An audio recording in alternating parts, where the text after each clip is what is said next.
işgal altındaki Doğu Türkistan'da Uygurlar ve diğer Müslüman Türk halklarına karşı Çin'in uyguladığı baskı, zulüm ve soykırım politikaları Washington'daki bir forumda ele alındı. Washington'daki komünizm kurbanlarını anma fonu, Çin'in Doğu Türkistan'daki Uygur soykırımına yönelik baskılarını sürdürdüğü bir dönemde 17 Ekim'de bir sempozyum düzenledi.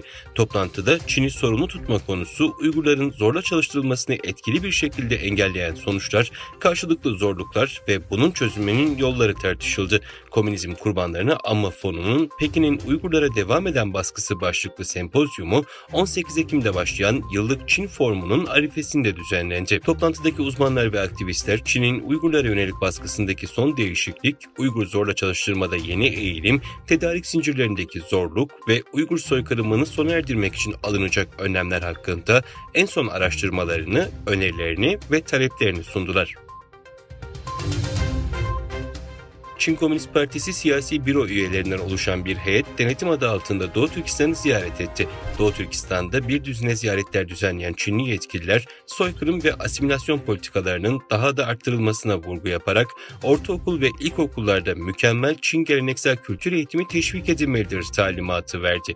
Çin Propaganda Dairesi Tanrıdağ Ağa'nın haberine göre 9-13 Ekim 2023 tarihleri arasında Çin Ulusal Konsey Siyasi Büro Başkan Yardımcısı liderliğindeki bir grup siyasi büro üyesi Doğu Türkistan'daki orta ve ilkokullarda Çin geleneksel kültür eğitimi dayatmasının uygulanmasının gözden geçirme amacıyla merkezi şehir Urumqi başta Karamay şehri, Altay vilayeti ve Tarbagatay vilayetindeki pek çok ortaokul ve ilkokulu gezerek özel seminerler düzenleyen Xinhua, Çin'in mükemmel geleneksel kültürünün eğitimi teşvik edilmeli direktifi verdi.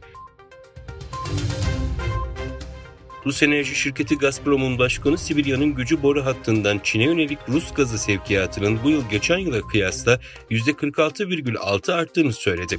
Gazprom'dan yapılan açıklamaya göre Miller, Çin'in başkenti Pekin'de Çinli petrol ve doğalgaz şirketinin başkanı ile görüştü.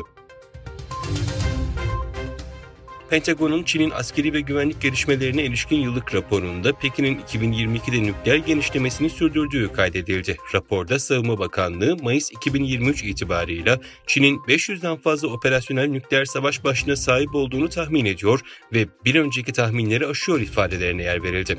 Çin'in nükleer savaş başlığı sayısının 2030'da 1000'e ulaşacağı öngörülen raporda nükleer kapasitenin gücünü 2035'e kadar arttırmaya devam edeceği tahmini yapıldı. Kanada Dışişleri Bakanı Hindistan'ın diplomatik dokunulmazlıklarını kaldıracağını söylemesinin ardından 41 diplomatını geri çektiğini açıkladı. Hindistan'ın yayınladığı 40 teröristin isminin olduğu listede yer alan ayrılıkçı Sih örgütü Halisyan Kurtuluş Gücü'nün yöneticisi Hardep Singh Nijjar 18 Haziran'da Kanada'da öldürülmüştü. Kanada Başbakanı Justin Trudeau'nun Nijjar'ın öldürülmesinin arkasında Yeni Delhi hükümetinin olduğunu iddia etmesinin ardından iki ülke arasındaki ilişkiler gerginleşmişti. İsrail'in Gazze şeridine yönelik saldırılarında 1524 çocuk, 3785 kişi hayatını kaybetti. Gazze'deki Filistin Sağlık Bakanlığı sözcüsü konuyla ilgili yazıda açıklamada bulundu. Sözcü, ölen 3785 kişiden 1524'ünün çocuk, 1000'inin ise kadın olduğunu aktardı. İsrail'in saldırılarında yaralanan kişi sayısının 12.493 olduğunu belirten sözcü, yaralılardan 3983'ünün çocuk, 3300'ünün ise kadın olduğunu belirtti.